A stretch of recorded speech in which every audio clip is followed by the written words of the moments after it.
Exodus chapter 21, verse 7. And if a man of Israel sell his daughter, a little handmaid, she shall not go forth according to the going forth of the servants of the Canaanite, who are set at liberty on account of the tooth or the eye, but in the years of remission, and with tokens, and at the Jubilee, and on the death of her master, and by the redemption with money. If she has not found favor before her master who bought her, then her father may redeem her. But to a foreigner he shall not have power to sell her, for as a vessel of her Lord he hath not power over her. And if he had intended her for the side of his son, he shall do by her after the manner of the daughters of Israel.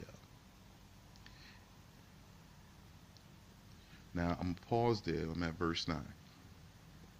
Okay, so now we're talking about the women. So we spoke about the men in the last video. So this video, we're going to talk about the women, right? So if you have a woman and you know, she's a daughter, you know, a handmaid, because being a handmaid, you're just single. You're not betrothed to anyone, but you still work around the house. You assist the wife of the house with whatever, you know, we live as families here.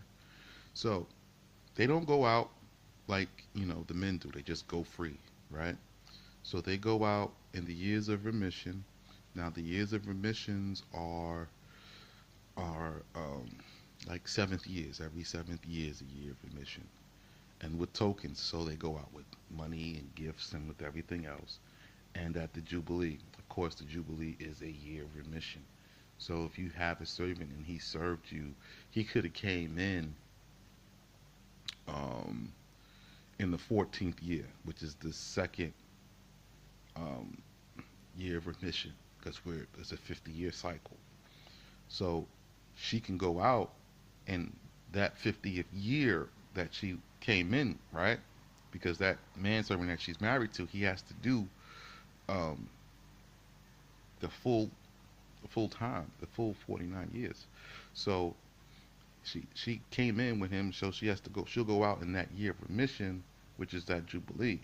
So it even though he still has to complete that, and with tokens at the Jubilee, and on the death of her master, if the Israelite who if he dies for sin, of course, then she goes out by the redemption with money, so somebody else can redeem her, which means to redeem means to bring in, right? To bring back under the covenant, back under the law, you know, back under the protection and prosperity of a righteous man. So you have to get these little understandings. These will come up later as we keep going, because redemption is a key and important part, right, of understanding this law. You see, so you'll hear a lot of redemption. So if you get a woman, and let's go to verse 21 and 8.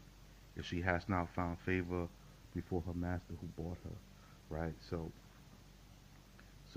say you take a woman to be a handmaid, right? So she's living in your house. She's just causing strife or whatever. You know, she's not helping. She doesn't understand the culture. She's just rebellious and cantankerous and just being unruly. Nobody's doing anything to her, you know. Then her father may redeem her. So what that means is he's gonna give a refund. So here, you give a refund back, and okay, I gave you 50 shekels of silver. That's right, it's actual silver. I gave you 50 shekels of silver for this girl, and this is not what she wants to do, where she wants to be. I don't need the headache. Give me my money back, You take your hellion. That's what redemption. See how redemption works. You see. So it's to take something back. You see. So, but you cannot just let this girl like just go out to just any old body. She can't go out to a foreigner. So you can't like sell her off to someone else, or this is not slavery, right? When you take something or you receive something or you gather something in, it is yours. It is only yours. It doesn't go out, right? In the same way the Most High brought in Israel and selected Israel. You see, we never go out. You see, the only time we're like, that's why he says we're like adulterous women, because he selected us and he brought us in. He never lets us go. We wander off because we just want to be contentious. We want to be haughty. We want to be equal to the Most High, right? You want to be equal. You want to have some say. You ain't got no say. Things work a certain way. So this is this particular law, and that's Exodus 21:7 down to verse 9. And just it also says if you intended her for the side of your son, that means if you intended her to be your son's wife. So you go out and you make an agreement and you say, listen, I want to take your daughter and I want to marry her to my son.